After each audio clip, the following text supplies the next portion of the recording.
6 तारीख का माहौल बिल्कुल पीला पीला होगा। 6 तारीख का माहौल स्कूल के बस्ते का होगा। 6 तारीख का माहौल यहाँ के बच्चों के भविष्य की चिंता के कारण जनसुराज के पार्टी को एक तरफा वोट पड़ने वाला है। ना क्या है? मुजफ्फरपुर का विकास, बिहार का बदलाव, इन चीज़ों के साथ हम जाएंगे। और मैं एकदम आश्वस्त हूँ कि जो हम लोगों को पिछले 3-3.5 महीना से लोगों से अपार प्रेम मिल रहा है वो वोट में भी बदलेगा। और हम आज आपको आश्वस्त करते हैं कि हम जीत करके भी मुजफ्फरपुर और बिहार को बदलेंगे। मेडिकल साइंस में एम्पैथी का बहुत रोल है। अगर डॉक्टर अगर अपने मरीजों की तकलीफ़ को अच्छे से नहीं समझेगा तो शायद इलाज करने में कई बार वो फेल कर सकता है। जिस डॉक्टर में एम्पैथी होगा वो उस डॉक्टर के तरफ मरीज अपने आप खींचे चले आते हैं और उनका इलाज भी सफल होता है। और इसकी प्रैक्टिस मैंने पिछले 20 वर्षों से की है।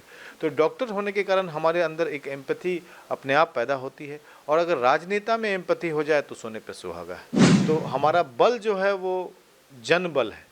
तो हम काटेंगे ना, हमारा जो हिस्सा का लोग है जिनकी भावनाओं को आज तक लोगों ने ध्यान नहीं दिया, हम काटेंगे, दोनों को काटेंगे। और इतना कटेगा कि हो सकता है कि एनडीए और महागठबंधन दोनों जो है वो इस बार साफ हो जाएंगे।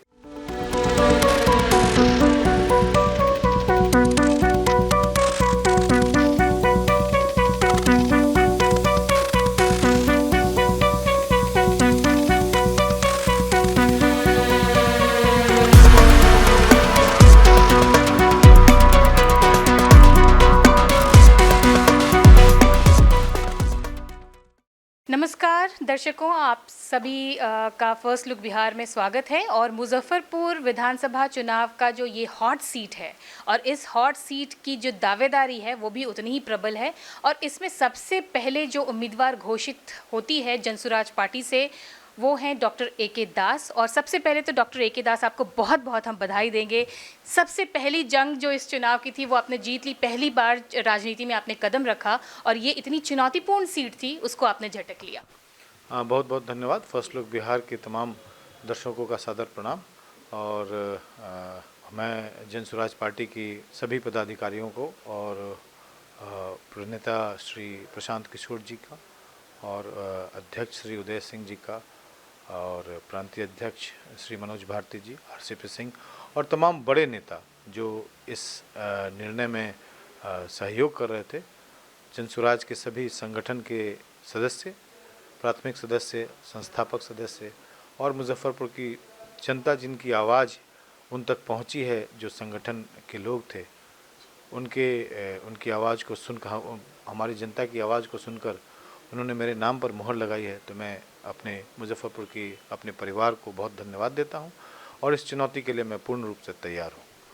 आपने प्रशांत किशोर अपनी सोशल मीडिया मार्केटिंग और मास्टर स्ट्रोक के लिए जाने जाते हैं। और जैसे ही आपके टिकट में आपके नाम की अनाउंसमेंट हुई उसके बाद आपका फ़ोटो जो चैनलाइज किया गया उससे हर मुजफ्फरपुर वासी कनेक्ट कर रहा था। उनको लग रहा था हमारे बीच का कोई नेता है, वो खड़ा हुआ है हमारे लिए और बदलाव की राजनीति की अपेक्षा है। क्या रणनीति होगी चुनाव के लिए?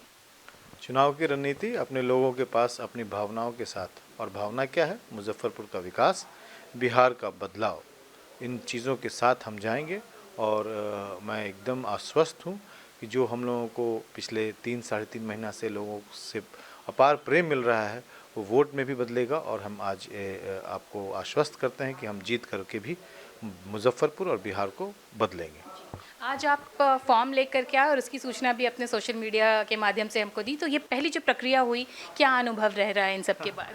बिल्कुल ही नया अनुभव है, लेकिन खुशी के साथ साथ जिम्मेदारी का बहुत बड़ा एहसास हो रहा है कि मुजफ्फरपुर के जो करीब करीब 15 लाख लोग जो यहाँ रहते हैं, 3 लाख दो उसमें वोटर्स हैं, लेकिन 15 लाख लोग इस शहर में रहते हैं, उन सभी के आशाओं पे मैं खरा उतरूं, इसकी जिम्मेदारी का एहसास हो रहा है। और उनको आश्वस्त करा रहा हूं कि उनका जो विश्वास है वो कभी गलत साबित नहीं होगा। उनका चुनाव अगर डॉक्टर ए.के. दास होते हैं तो उनको सम्मान के साथ साथ उनकी समस्याओं को समाधान करने में मैं निरंतर प्रयासरत रहूँगा। आपका हमने सोशल मीडिया पे देखा कि आपने एम्पैथी को बताते हुए इस चुनाव को किस तरह से कनेक्ट किया था हमारे आज़ादी के बाद के चुनाव को लेकर के, और अभी का अगर हम सिनेरियो देखें, अगर हम अपने आप को आपकी जगह पे, हालांकि वो असंभव है रखना, लेकिन अगर थोड़ा रख के सोचने की प्रयास करते हैं तो लगता है कि इतने बड़े बड़े दिग्गज राजनीति में इतने सालों से अपना हाथ और अपनी किस्मत आजमाते रहे, उनके साथ आपको चुनौती में खड़ा कर दिया गया है। क्या लग रहा है, कैसा होगा 6 तारीख को माहौल मुजफ्फरपुर? 6 तारीख का माहौल बिल्कुल पीला पीला होगा। 6 तारीख का माहौल स्कूल के बस्ते का होगा। 6 तारीख का माहौल यहाँ के बच्चों के भविष्य के चिंता के कारण जन स्वराज के पार्टी को एक तरफा वोट पड़ने वाला है। आपने एम्पैथी वर्ड पर क्यों जोर दिया? एम्पैथी, जैसे लोग साधारणतः किसी को तकलीफ होता है ना तो उसको सिंपथाइज करते हैं, आह बउआ चोट लागेल, लेकिन वो भावना से कई बार कनेक्ट नहीं होता है। एम्पैथी वो शब्द है जहाँ आप अपने आप को उस परिस्थिति में डालते हैं जहाँ जो सामने में जो पीड़ा में है, जो तकलीफ़ में है, और उस जगह पे अपने डाल कर अपने आप को वैसा ही महसूस कर रहे होते हैं जैसा वो व्यक्ति तकलीफ़ वाला महसूस कर रहा होता है। इसी को एम्पैथी कहते हैं। और जिस व्यक्ति में एम्पैथी है वो व्यक्ति दर्द जो है वो सबसे निचले स्तर के लोगों का भी दर्द समझ सकता है, जो सबसे गरीब गुरबा लोग हैं उनकी भी तकलीफ़ को समझ सकता है, और उस तकलीफ़ को जब वो समझेगा तो उसको दूर आराम से करेगा। इसलिए राजनीति में मेडिकल साइंस में एम्पैथी का बहुत रोल है। अगर डॉक्टर अगर अपने मरीजों की तकलीफ़ को अच्छे से नहीं समझेगा तो शायद इलाज करने में कई बार वो फेल कर सकता है। जिस डॉक्टर में एम्पैथी होगा वो उस डॉक्टर के तरफ मरीज अपने आप खींचे चले आते हैं और उनका इलाज भी सफल होता है। और इसकी प्रैक्टिस मैंने पिछले 20 वर्षों से की है। तो डॉक्टर होने के कारण हमारे अंदर एक एम्पैथी अपने आप पैदा होती है, और अगर राजनेता में एम्पैथी हो जाए तो सोने पे सुहागा है। बहुत ही अच्छा आपने जवाब दिया और सच बात है, और इस बात से हर लोग अवगत हैं कि आप एक एम्पैथ हैं, लेकिन इस बात से भी आप वाकिफ़ होंगे कि डार्क एम्पैथी भी होती है, और जैसे आपकी लोकप्रियता बढ़ रही है वैसे वैसे डार्क एम्पैथी वाले लोग आपसे ईर्ष्या भी कर रहे हैं। इसके ऊपर क्या कहें? देखिए, बहुत सारे पहलू होते हैं जीवन के, कुछ पहलू जो है वो नेगेटिव होते हैं, और मेरा ये मानना है कि नेगेटिव पहलुओं पर ध्यान ना दे के आगे आगे बढ़ने में ही इंसान का, उसके किस्मत का, उसके फितरत का आगे बढ़ना ही अच्छा होता है। और समाज का भी बढ़ावा तभी होगा जब नेगेटिव्स के ऊपर पॉजिटिव्स हावी हो और डार्क एम्पैथी के ऊपर पॉजिटिव एम्पैथी हावी हो। तो हम लोग पॉजिटिव एम्पैथी के साथ आगे बढ़ते हैं, और पॉजिटिव माइंड सेट ही हम लोग का रहता है कि हम पॉजिटिव माइंड के साथ आगे बढ़ेंगे, और लोग तो कुछ कुछ बोलते रहेंगे, उसको बहुत फ़र्क नहीं पड़ता उससे। और डॉक्टर, हम देख रहे हैं कि चुनावी व्यस्तता के बावजूद आप अपने पेशेंट्स को नहीं छोड़े। अभी भी आप राउंड पे थे जब हम आपका इंटरव्यू लेने के लिए आए हैं, लेकिन आपके चेहरे पे कोई शिकन दिखाई नहीं दे रही है। और मैं एक कंसर्न के साथ ये सवाल आपसे करना चाहती हूँ कि शिकन जब नहीं दिखाई देता तो लोगों को संघर्ष समझ में नहीं आता है, क्या कहेंगे? ऐसी बात नहीं है कि हमारे जीवन में संघर्ष नहीं रहा है, पर हमने उसको बहुत चुनौती से और बहुत पॉजिटिव माइंडसेट से उसको संघर्ष को लिया है। हर जीवन में संघर्ष होता है, और संघर्ष को जीने के लिए उसके रिस्पांस जो है वो व्यक्ति में अलग अलग होते हैं। हम लोगों ने उसको पॉजिटिव सेंस से लिया और हमने कभी इसको तकलीफ़ नहीं माना है। ये हमारे जीवन का संघर्ष है, और उस संघर्ष को हम लोग सफलतापूर्वक साधेंगे। अब अगर इंसान से आप प्रेम करते हैं, अगर आप अपने प्रोफेशन से प्रेम करते हैं, अगर आप किसी संघर्ष से भी प्रेम करते हैं, तो आपके चेहरे पे कभी शिकन होगा ही नहीं। आप उसको हंसते हंसते खेल के आगे निकल जाएंगे। जैसे कोई सैनिक जो है उसको गोली भी लगती है तो वो अपने देश के लिए हंसते हंसते मर मिटता है। तो हम लोग वैसे ही सैनिक हैं जो अपने राज्य के लिए, अपने बिहार के लिए मर मिटने के लिए तैयार हैं।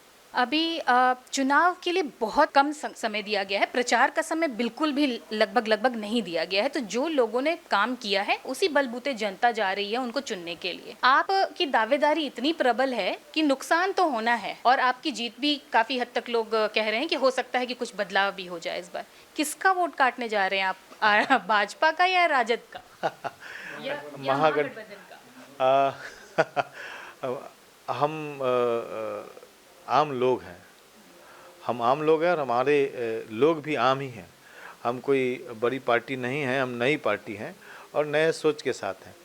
तो हमारा बल जो है वो जन बल है, तो हम काटेंगे ना। हमारा जो हिस्सा का लोग है जिनकी भावनाओं को आज तक लोगों ने ध्यान नहीं दिया, हम काटेंगे, दोनों को काटेंगे, और इतना कटेगा कि हो सकता है कि एनडीए और महागठबंधन दोनों जो है वो इस बार साफ हो जाएंगे।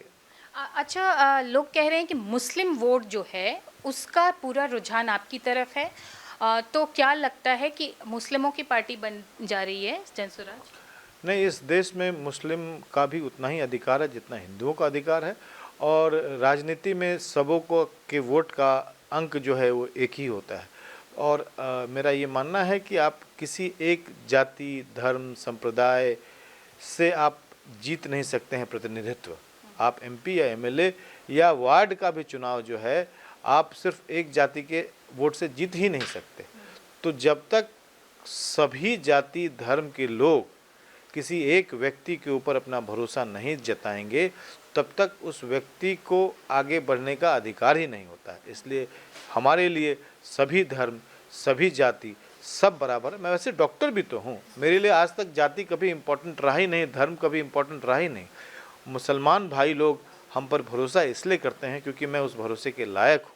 मैंने इतने वर्ष बिना किसी भेदभाव के, बिना किसी लोभ लाभ के सबों की सेवा की है, तो सब मुझे वापस प्रेम दे रहे हैं।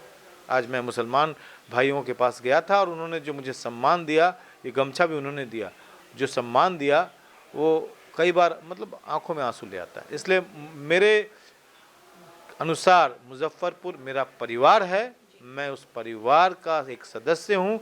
मुझे अपने परिवार के पास जाना है और मुझे उनसे प्रेम मांगना है, और वो मुझे मिल भी रहा है।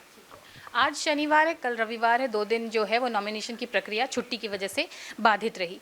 आप किस दिन नॉमिनेशन के लिए जा रहे हैं और उस दिन क्या पॉम्प एंड शो की पूरी तैयारी हो गई है? हम समझते हैं कि हमारा जो नॉमिनेशन है उसकी प्रक्रिया चल रही है। आज हम लोगों ने अपनी रसीद कटा ली है और प्रक्रिया चल रही है। मुझे लगता है कि 14 या 15 दिनों में से कोई एक डेट में हम लोग अपना नॉमिनेशन करेंगे। जनसुराज पार्टी अपने पूरे ताकत के साथ उस नॉमिनेशन में आएगी और जनता को ये संदेश देगी कि जनसुराज इस बार परिवर्तन लेकर ही आएगा।